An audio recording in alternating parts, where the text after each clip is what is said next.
are you doing today? I'm great. I'm just great, Steve. Thank you. I am a big fan of C, and I've seen the first three episodes of season two. I'm all in. Plenty of things I want to talk to you about. But before getting into C, I'm always curious, when did you feel like you made it as an actor where you could pay rent just from acting? Well, I had the great good fortune of a father who supported me uh, until I could pay rent.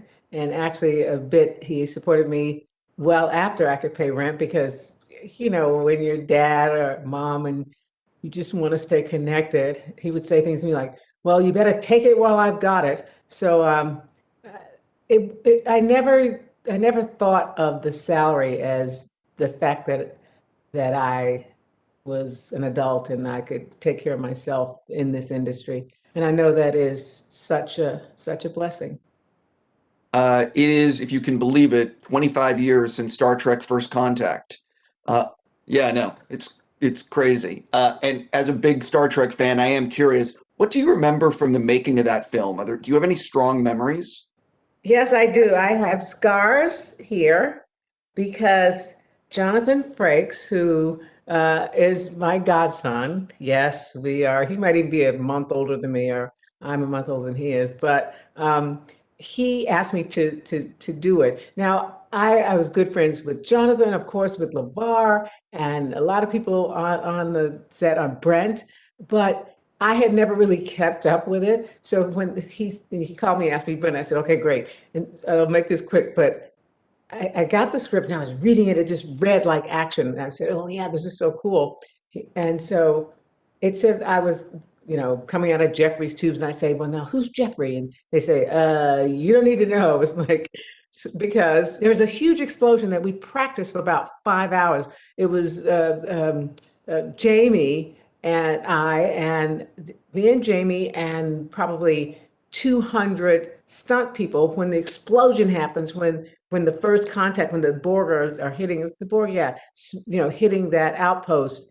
And we were supposed to just jump up in the air, turn around in the air, and land so the cameras could hit us right there and getting this jolt. And we practiced it for hours and hours. And then when it happened, the explosion was so intense, it just knocked us off our butts. We just fell any way we could, but I managed to get my face up, and Jamie had his face right there, and we said the line. And so I ran to Jonathan. All my arms were bleeding and all the skin was gone.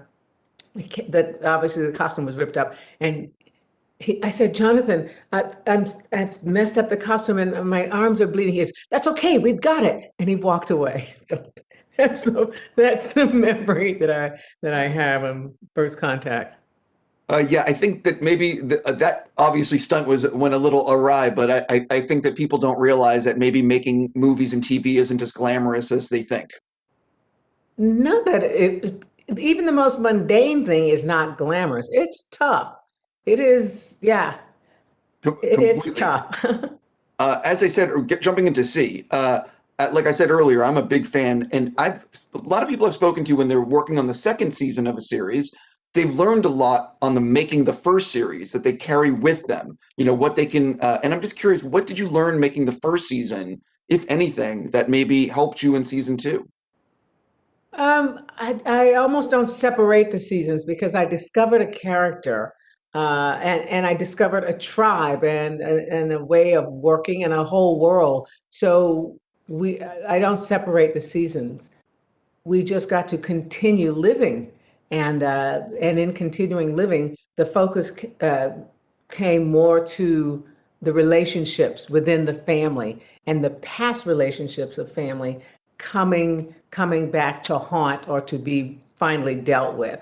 And that's what's happening. So there's a lot of more intensity, if you can believe it, in season two. A lot of just passions unleashed because it's family, and family is the place where you love the most and you get hurt the most and you strike back the hardest.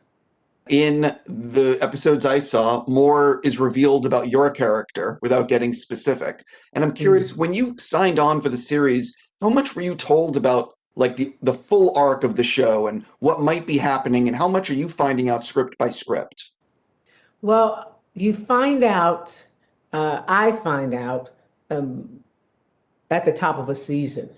I know at the start of a season where I'm going, what the full arc is.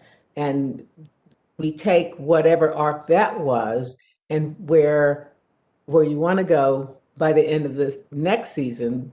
And then you might make some adjustments because you always have to, there's new visions, new ideas, but you still have to make them sort of contiguous with what you've already established as the world, because that's an honest way of working, but also you owe it to your viewership, I think. I love learning about the behind the scenes of the making of series and movies. What do you think might surprise people to learn about the making of C that they might not know? We are seriously in the wilderness. We are freezing cold. We are sopping wet. We are sometimes up to our shins in mud. We fall down, we cut ourselves, we get bitten. Sometimes we don't go to the loo for 5 or 6 hours because you just, you got on a bunch of gear and you got to traipse through the forest and the mud to get there. And you just can't drop trowel right there because then things will bite your bum. And it is, it's like, you remember that thing they used to have? I hope they still have it, called Outward Bound. Um, it is a program for kids that might be a little frisky, and they take you out and you have to live and you come to understand more about yourself and what you're capable of and your character by being out in the wilderness. So it's like that. There's no, we have to shoot. We can't, and most of the time there's no Wi-Fi, which is lovely, no reception. So you're really just out there together. It really is an expedition.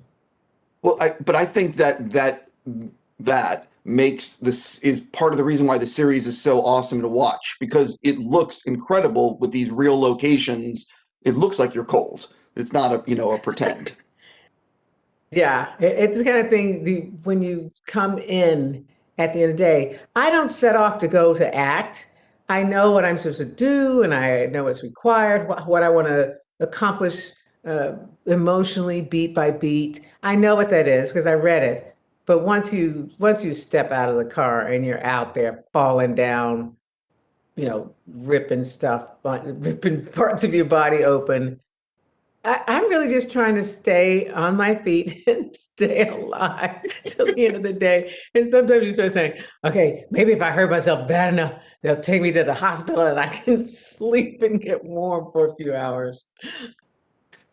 I'm almost out of time with you, but I wanted to ask about something else. I'm a big fan of the Russo brothers, and I know you worked on Gray Man. What was it like being part of that? Because I know that's a massive, massive movie. It is massive. I had this fabulous apartment.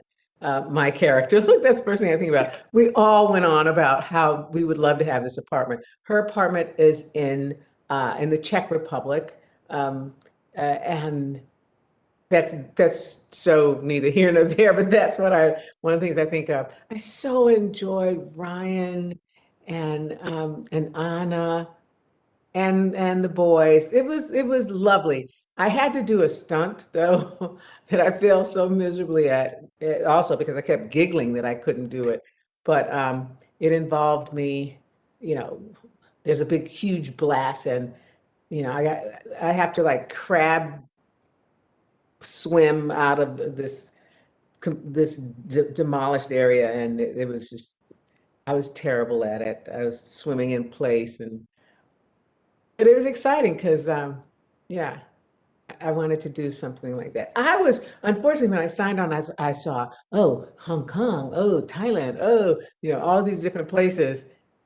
And I was on location in not freaking, I was on location in beautiful Long Beach, which is like 20 minutes from my house, which I love when I just want to go down and do the Long Beach thing and hang, because Long Beach is all right. But I thought I was going to travel the world. I went to Long Beach because of COVID. I completely understand. I got to stop. I could ask you a million other things. I just want to say thank you so much. And seriously, C is fantastic. I'm a huge fan of the series. Thank you. I appreciate you. You're really going to be blown away.